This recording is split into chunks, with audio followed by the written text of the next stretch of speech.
Welcome back to the YouTube series called Seasons that corresponds with my book called Seasons. You don't need to go out and purchase a book unless you really want to.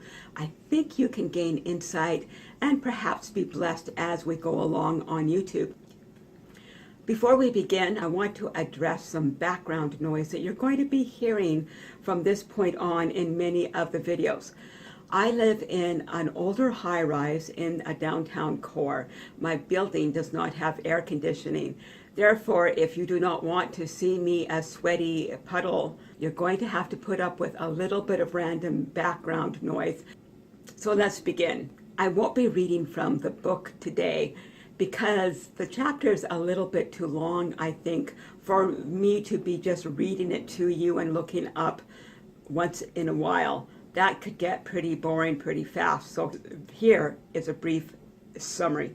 In 1983, while I was in Youth with a Mission, I knew I needed some more training.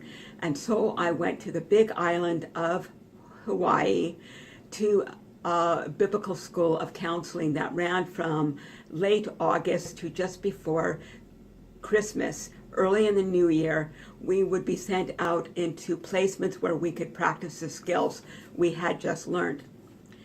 Most people took advantage of the break between the lecture phase and the outreach phase to go home over the Christmas holidays.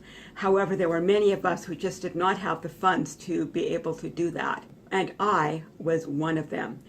You would probably think that this Canadian girl having the opportunity to spend 10 days in Hawaii with nothing to do would be celebrating. Well, there's one problem with this situation. From early December to late January is the rainy season in the northern tip of the big island of Hawaii. I was homesick for my family traditions, sitting around the dining room table and playing board games. I missed the same old corny jokes that were brought out every year and polished off. I missed peering out the window at the snowy covered lawns. It just wasn't home. Several years later, during worship one Sunday morning at church back in Canada, I was suddenly overcome by an emotion I can only describe as holy homesickness. I longed to be in fellowship face to face with Jesus. I longed to be able to sit down with Father God and ask his advice. I was homesick for a place I had never yet been. But God hasn't released me yet to go home. I am still here on the earth in his service, and I'm still a member of his diplomatic corps. There are times that I feel I'm a stranger in a strange land, but God has placed me here for this time as an ambassador to draw others into that close-knit family of God.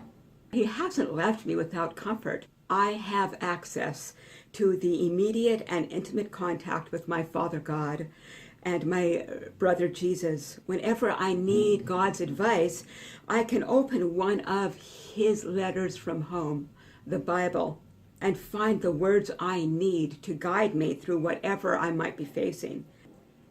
As I speak to you, it's March 2019, and about 8 months ago, the Lord called me out of a church that I had attended for 25 years and into a new church. I knew beyond a shadow of a doubt, and I still know that, God called me to this new church. It's the right season, it was the right time, and it was time to go. But it has not been an easy transition. I haven't yet found my tribe at this new church.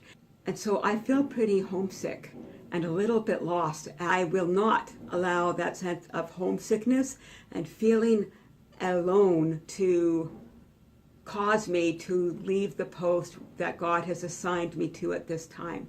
Things are in constant change in our lives, and if we are constantly comparing our now to our past, either positively or negatively, it will stop us from receiving what God has for us in this very moment. If, like me, you're feeling a little bit like you don't belong or you don't quite fit in yet to whatever your new surroundings might be, remember you always have a place that you do fit in, and that's in God's heart. And allow him access. into those areas of your heart that needs his comfort and his strength and his encouragement.